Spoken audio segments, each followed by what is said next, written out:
last couple weeks I had this discussion with one of my cousins who's saying, I have a hard time respecting you because you still live with your in-laws.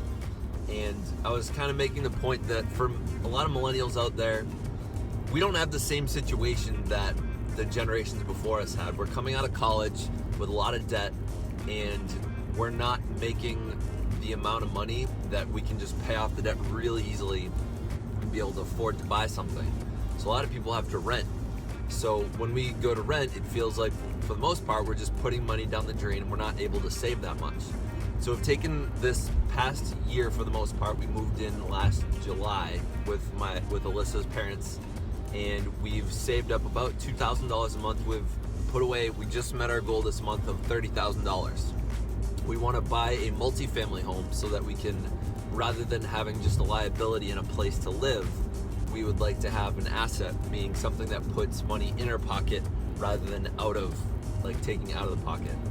And we've been listening to Rich Dad Poor Dad, a sort of financial literacy book, which helps you gather a mindset around money and finances so that you are not condemned to the rat race, as he describes it, of working for money, not having money work for you, and being forever in this state of working for money, getting paid more, having more expenses, then having to work more to keep up with those expenses.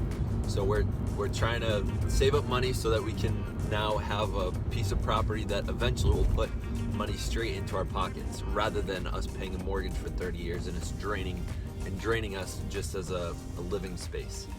So we're excited that we've finished that. One of the things we're going to start doing is attacking our debts. I have about $30,000 in college loans, and Alyssa has a car payment.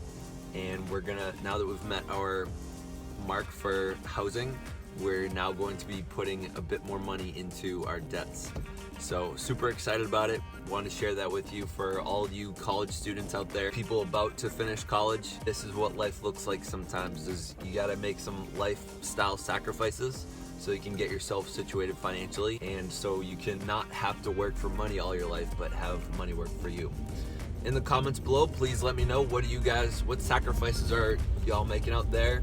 What kind of changes are you making, and what kind of things have you done that have worked for you financially, especially 20-something-year-olds out of college a couple of years? What's worked for you? If you like this talk, please subscribe and stay weird.